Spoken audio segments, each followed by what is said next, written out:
Hi, I'm Mick Gilligan, Head of Research at Killik Co, and with me today I've got Jeremy Lang from Ardevora. Jeremy runs a UK Equity Fund which we recently added to our buy list. Jeremy, if I could just start by asking you, just in simple terms, what it is you're trying to achieve with the Ardevora UK Equity Fund. We probably slightly differently to most other fund managers, we view our job as taking the UK stock market, a UK index if you like, and then working out what not to own. So if you like, a kind of deselection process. So the thing that most worries us, if you like, is, or the thing that we spend most of our time on is thinking about risk and how uncomfortable businesses make us feel. And so we end up chopping away lots and lots of businesses which you'd pick up if you bought an index fund, if you like, which for us just don't feel right. And so at the end of that, we end up with a fairly concentrated portfolio of about 35 stocks, which we think are comfortable from a risk perspective, and I'll talk about how we do that in a moment, but also interesting in that maybe they're misunderstood by financial analysts or they're mispriced by other investors. Okay. Now, that particular space, UK equity funds, it's quite a crowded space, and for a lot of investors looking at this, they'll be thinking, well, how do I differentiate one from another? Could you maybe just draw out some of the key ways in which you think this fund is different from lots of other UK equity funds that are out there? I think probably for us, the way we approach investing is kind of a bit different, and so that translates into a kind of different looking portfolio. We're really interested in behavioral psychology and how you can apply that to financial markets, and we think that what can really unlock some interesting stuff that's come out of behavioral psychology about the way people make mistakes, the way they make poor judgments, is to think about financial markets as being made up of kind of three blocks of people, and the way they interlock can reveal all sorts of interesting things.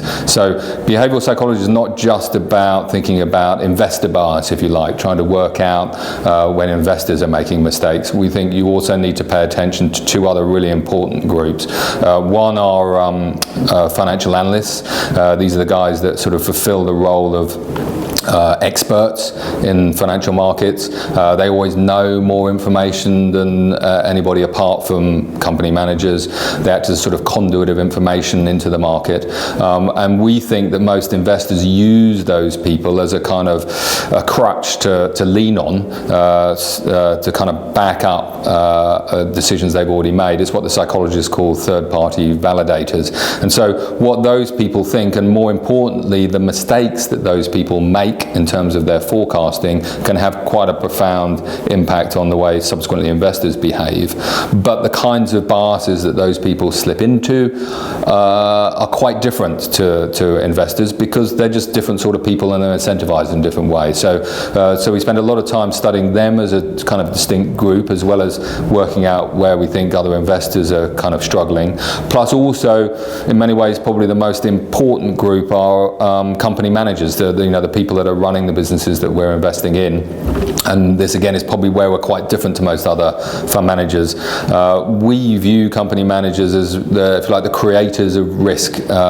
We think that the sort of person that's attracted to running a business, it tends to encourage, if you like, those more overconfident traits of people, and so they have a tendency to want to take too much risk. And so I think your job when you're trying to appraise management is not to think about them as, if you like, creators of opportunity, but to think of them more in terms of those creators of blow-up potential, if you like. And so we spend a lot of our time using, if you like, traditional tools of fundamental analysis, balance sheets, cash flow statements, but also, reading what management are saying to try and work out the sorts of, what in our opinion are rarer situations where management are taking less less risk than they normally do, and then that gets us interested.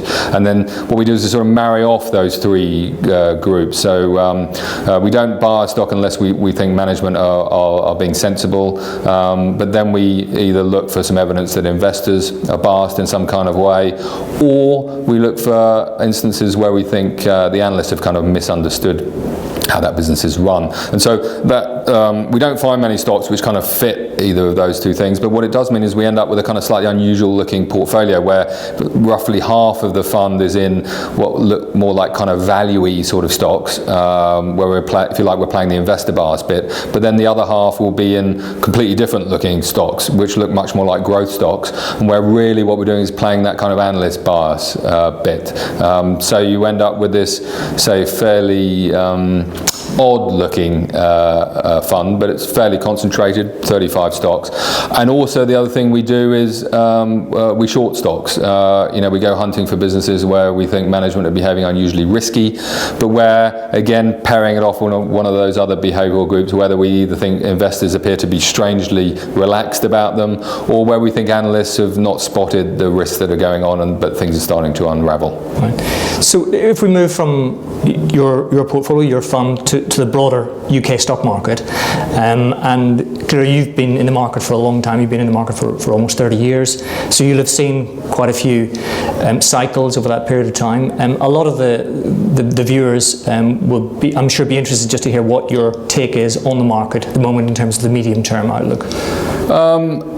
Yeah, my experience of stock market investing is that you have to get used to this slightly sort of paradoxical approach where markets are often the most interesting and rewarding when they feel the most uncomfortable, and they're often the most dangerous when they feel the most benign. So the markets I most prefer are the ones where there's still, if you like, a sort of palpable sense of anxiety in them, because that to me tells me that the way markets are priced there's a better chance it's going to be reasonable. And where I worry is when everybody thinks that it's a sure bet and there's nothing to worry about. And so when I survey what we've got at the moment, I feel reasonably comfortable because I see plenty of sources of anxiety, if you like, and plenty of reasons when I talk to people of why they don't want to be in the stock market, and that makes me feel comfortable. Whereas I see lots of other asset classes which to me don't look like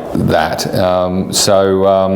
Yeah, reasonable mix, if you like, of kind of enough anxiety out there to keep everybody honest, but also when I look at the risks that have been taken, if you like, in the businesses that we invest in, I think they kind of look sensible. So again, it's one of the paradoxes when you go into the stock market is, it's never risk-free. Everybody wants something that feels comfortable, but actually the perfect thing is when it feels a bit uncomfortable, but if you're objective, it looks reasonably sensible, and I think that's basically what we've got at the moment. Yeah, fine.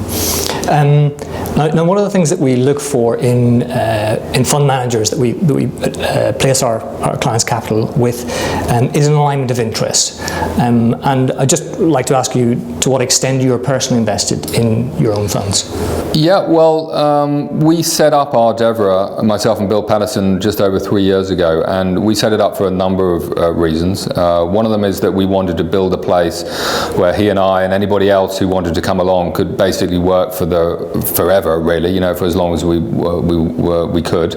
And so that was all about building a long-term, stable working environment. And so that's why we're a private partnership. Also, it was partly about building a place where we could invest our own money, because I'm fairly cynical. I don't really trust anybody else with my money.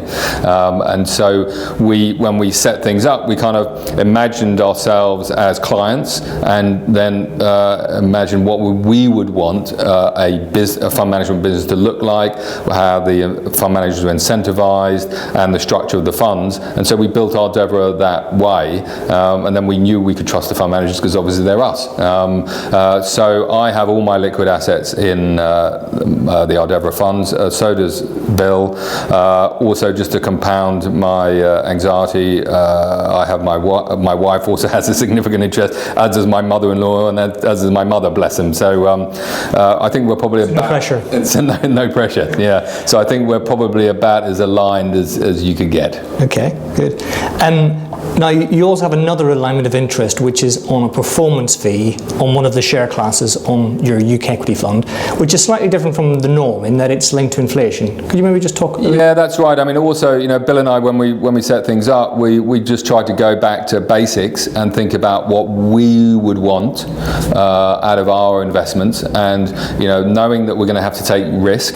We've got to take risk if we're investing in a stock market, and we're also going to have to take risk if we're going to back a fund manager.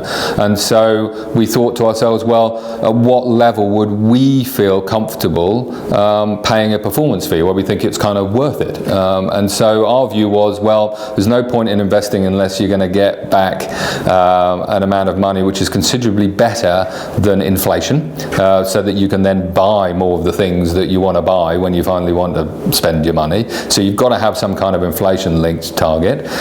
We know that long-run stock markets have, if you give them long enough, have tended to beat inflation by 2 to 3%. So that's your starting point. But if you're going to take on some extra manager risk, you need to add a premium for that. So if someone can do 5% better than inflation over a reasonable time frame, he's probably worth a performance fee. So that's why we struck it the way we did.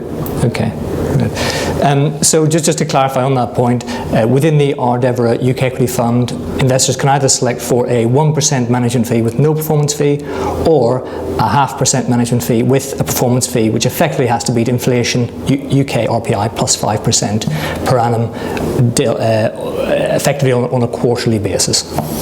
Well, thank you very much, Jeremy. That's been very helpful in just fleshing out some of the points on the fund. If anybody has any further interest in the Ardevora UK Equity Fund, please contact your broker for a copy of our note. Thank you.